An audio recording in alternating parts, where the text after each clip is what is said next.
Bonjour à tous. Aujourd'hui, nous allons parler de Fantasio. Il s'agit d'une comédie en 2 actes d'Alfred de Musset, publiée en 1833, mais représentée seulement en 1866 après la mort de l'auteur.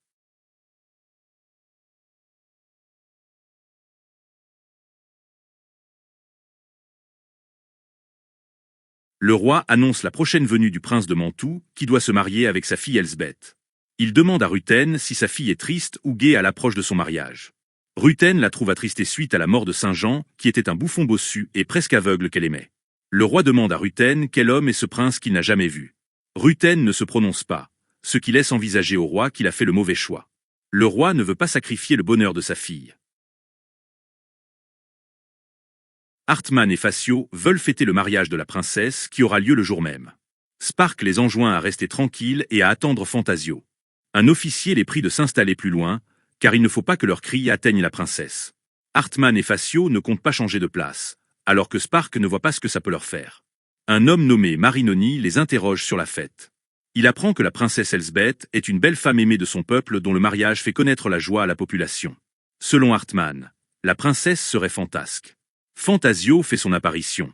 Alors que Hartmann veut s'amuser de manière turbulente, Fantasio ne veut pas se mêler à la partie. S'il a le mois de mai sur les joues, Fantasio a le mois de janvier dans le cœur. Autrement dit, Fantasio est dépressif. Il enjoint ses amis à rester un peu avec lui, mais Facio a besoin de bouger. Fantasio restera donc avec Spark. Hartmann et Facio s'en vont. Fantasio est de nature contemplative et réflexive. Il aimerait se glisser dans la peau d'un autre homme. Il remarque la vacuité des paroles des hommes qui possèdent leurs propres secrets. Fantasio est endetté et ne peut plus revenir chez lui sous risque d'être arrêté. Il compte coucher ce soir chez la première venue et songe faire sa maîtresse d'une fille d'opéra. Fantasio pense être attristé, car il n'exerce aucune profession. Il se plaint de la ville qu'il connaît par cœur à force de la parcourir. Spark pense qu'il se creuse bien trop la tête et essaie de lui faire concevoir la vie de manière plus légère. Fantasio propose de jouer aux 30 et 40, mais Spark refuse par peur de perdre leur argent. Fantasio lui reproche de voir tout en noir. Il a plein de rêves qu'il aimerait réaliser.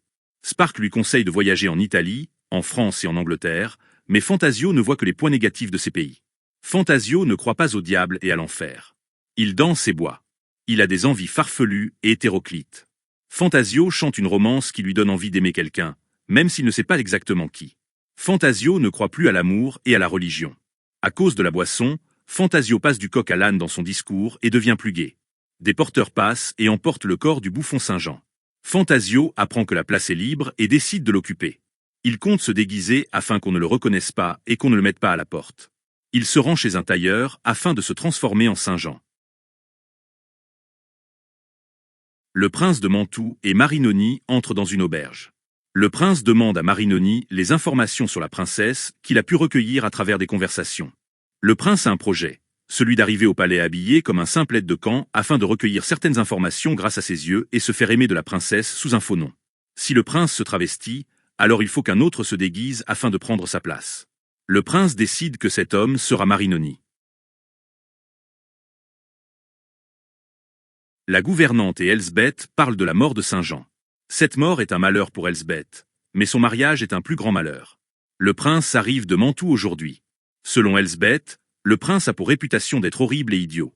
Elsbeth n'est pas heureuse de devoir se marier à un tel homme, mais elle sait que ce mariage est nécessaire afin d'assurer la paix dans le royaume. Elle se qualifie de tête faible et de pauvre rêveuse. Elle pourrait dire à son père qu'elle refuse ce mariage, mais elle préfère se sacrifier afin de faire des milliers d'heureux et une seule malheureuse.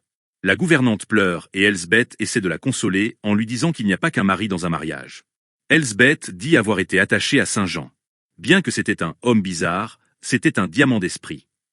Elsbeth demande à rester seule un moment et envoie la gouvernante préparer ce qu'il faut. Elle aperçoit Fantasio, déguisé en bouffon, en train de cueillir des fleurs. Fantasio dit avoir été engagé en tant que nouveau bouffon du roi. Elsbeth pense qu'il n'aura jamais l'esprit de Saint-Jean. Fantasio dit qu'à force de parler, il finira bien par dire une phrase qui sera un trait spirituel. Selon Elsbeth, l'ombre du costume ressemblera toujours plus à Saint-Jean que le nouveau bouffon lui-même. Fantasio a l'intention de faire un poème qui peut le faire devenir le premier homme du monde. Elsbeth lui recommande de labourer la terre, au lieu de faire de l'esprit. Fantasio lui reproche d'accepter d'épouser un sot qu'elle n'a jamais vu. Elsbeth dit que la tulipe que lui montre Fantasio est bleue, alors que Fantasio dit que cette tulipe est rouge. Fantasio parle de la nature qui a été métamorphosée par les mains de l'homme. La tulipe qui s'attendait à être rouge est devenue bleue après son mariage. Selon Elsbeth, il y a des fleurs qui ne peuvent pas en devenir une autre et qui mourraient si on tentait d'expérience. Fantasio fait plus de cas d'une Violette que d'une fille de roi. Elsbeth lui recommande de ne pas pousser la raillerie trop loin. Fantasio lui fait comprendre que les jeux de mots sont parfois utiles et que la beauté est subjective. Lorsque le roi et le futur mari approchent, Fantasio s'en va. Le roi présente sa fille au prince, qui est en réalité Marinoni. Elsbeth se retire en utilisant le prétexte d'une toilette trop simple. Marinoni est accompagné de son aide de camp, qui n'est autre que le prince. Après une remarque de l'aide de camp, le roi demande à Marinoni de le renvoyer et c'est ce qu'il fait.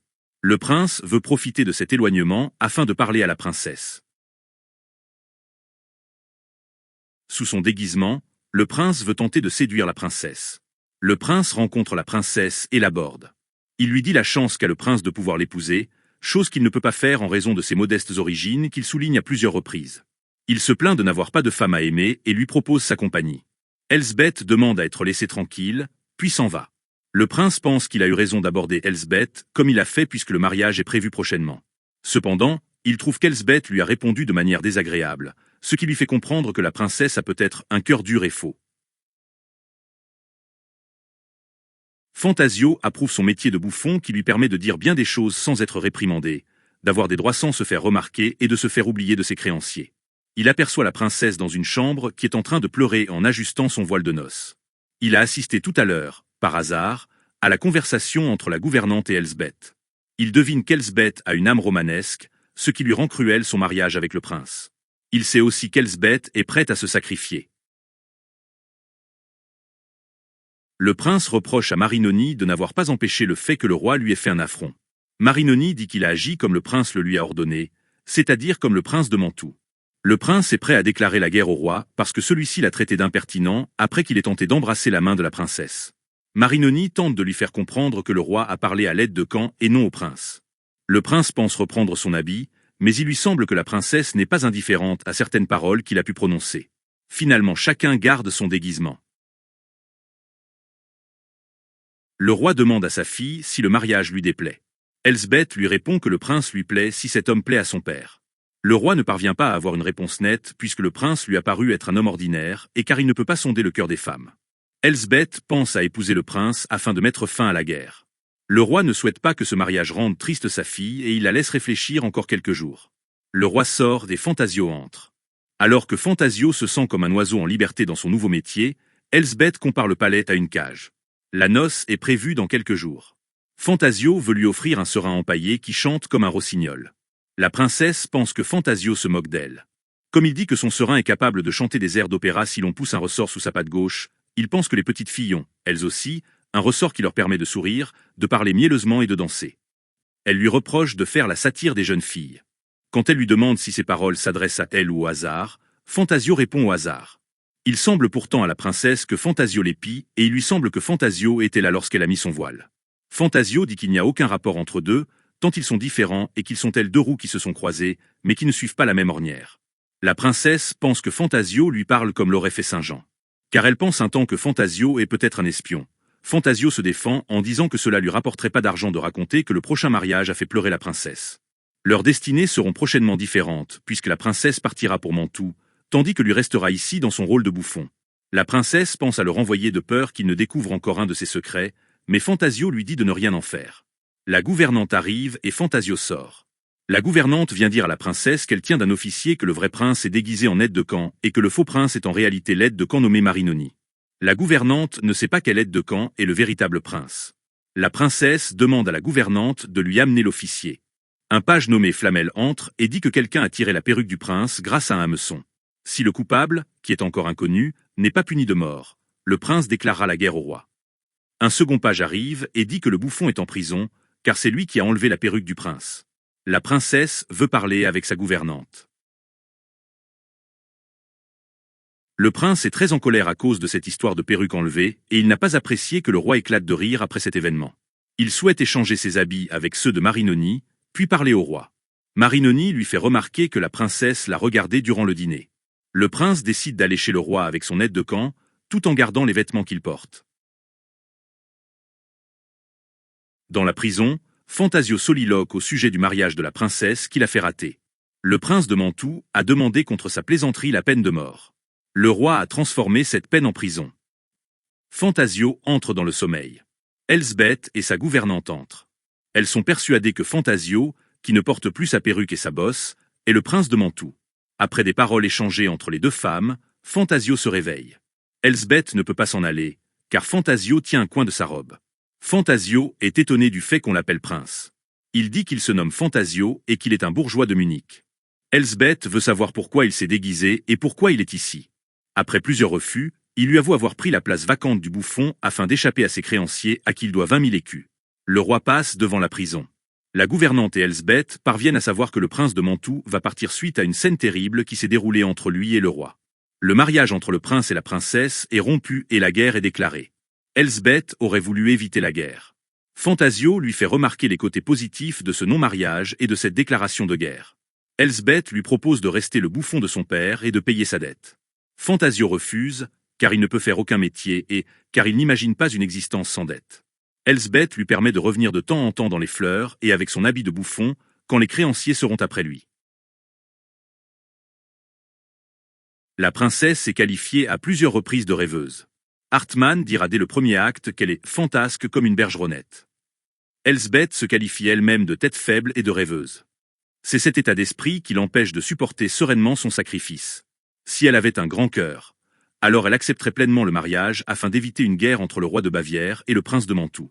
Son sacrifice ne servira finalement à rien, puisque la guerre sera déclarée à cause de l'amour-propre froissé du prince de Mantoue. Elle attribue sa faiblesse d'esprit aux livres qui appartiennent à sa gouvernante. Elle parle de ses idées romanesques, dont Saint Jean se moquait. Dans la scène 3 de l'acte 2, Fantasio se dit à lui-même que la princesse est sans doute romanesque. Dans la scène 7 de l'acte 2, elle reproche une nouvelle fois à sa gouvernante ses livres qui ont fait naître en elle certaines pensées. Bien qu'Elsbeth aime montrer qu'elle est une âme forte, c'est en réalité une jeune femme sensible dans l'intimité. Elle se laisse aller à des confidences lorsqu'elle est seule avec sa gouvernante. Fantasio ne connaît le secret de la princesse que parce qu'il a écouté un discours entre la princesse et la gouvernante. Elsbeth se laisse aussi aller quand elle se croit seule. Ainsi, quand elle se retrouve seule dans une chambre, elle se met à pleurer.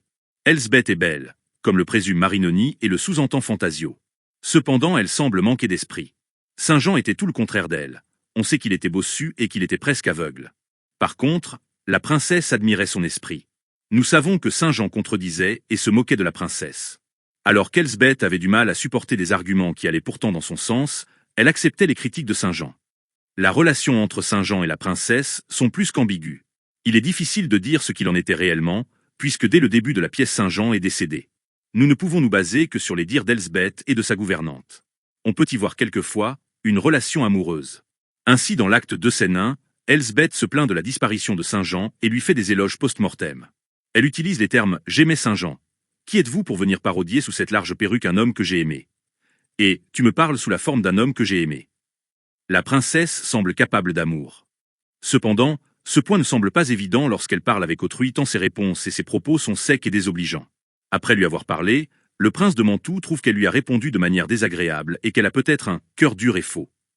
L'arrivée de Fantasio est déplaisante à la princesse. Alors que Saint Jean n'est pas encore enterré, Fantasio fait son apparition. Fantasio n'est pas simplement déguisé en bouffon, il est déguisé en Saint Jean. Au préalable, Fantasio a rendu visite à un tailleur qui habillait Saint Jean afin de lui ressembler le plus possible. Saint Jean, on le sait, avait de l'esprit. Fantasio essaie de faire de même, à moins qu'il s'agisse de sa vraie nature. Elsbeth a tout d'abord une période de rejet face à Fantasio.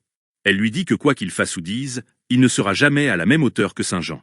Elle a l'impression que Fantasio se moque d'elle ou qu'il dit des absurdités. Elle finit pourtant par se rendre compte que Fantasio parle comme Saint Jean. La dernière scène de l'acte 2 montre que la princesse est capable de sympathie envers Fantasio en lui proposant de rester le bouffon du roi et de payer sa dette.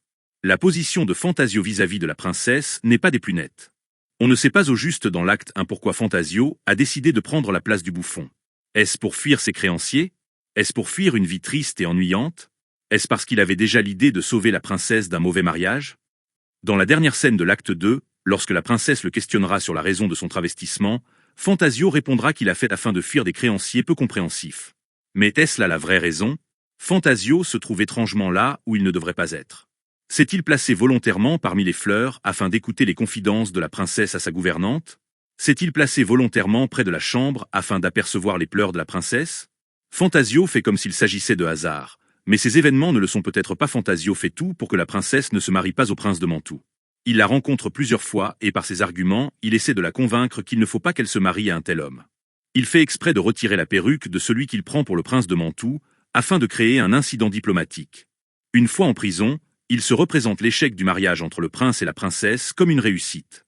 Fantasio souligne à plusieurs reprises à quel point leurs destinées sont différentes et qu'ils ne font que de se croiser. Cette manière de trop souligner une chose peut se comprendre par la volonté de cacher la vérité. Cette répétition rappelle celle du prince qui souligne plusieurs fois sa modeste condition auprès de la princesse, afin de cacher sa véritable identité. Comment appelez-vous cette fleur-là, s'il vous plaît? Une tulipe. Que veux-tu prouver? Une tulipe rouge ou une tulipe bleue? Bleu, à ce qu'il me semble. Point du tout, c'est une tulipe rouge. Veux-tu mettre un habit neuf à une vieille sentence? Tu n'en as pas besoin pour dire que des goûts et des couleurs il n'en faut pas disputer. Je ne dispute pas. Je vous dis que cette tulipe est une tulipe rouge, et cependant je conviens qu'elle est bleue. Comment arranges-tu cela? Comme votre contrat de mariage. Qui peut savoir sous le soleil s'il est né bleu ou rouge? Les tulipes elles-mêmes n'en savent rien. Les jardiniers et les notaires font des greffes si extraordinaires, que les pommes deviennent des citrouilles, et que les chardons sortent de la mâchoire de l'âne pour s'inonder de sauce dans le plat d'argent d'un évêque. Cette tulipe que voilà s'attendait bien à être rouge, mais on l'a mariée. Elle est toute étonnée d'être bleue. C'est ainsi que le monde entier se métamorphose sous les mains de l'homme. Et la pauvre dame nature doit se rire parfois au nez de bon cœur, quand elle mire dans ses lacs et dans ses mers son éternelle mascarade. Croyez-vous que ça sentit la rose dans le paradis de Moïse? Ça ne sentait que le foin vert. La rose est fille de la civilisation. C'est une marquise comme vous et moi. La pâle fleur de l'aubépine peut devenir une rose, et un chardon peut devenir un artichaut, mais une fleur ne peut en devenir une autre, ainsi qu'importe à la nature. On ne la change pas, on l'embellit ou on la tue. La plus chétive violette mourrait plutôt que de céder, si l'on voulait, par des moyens artificiels, altérer sa forme d'une étamine.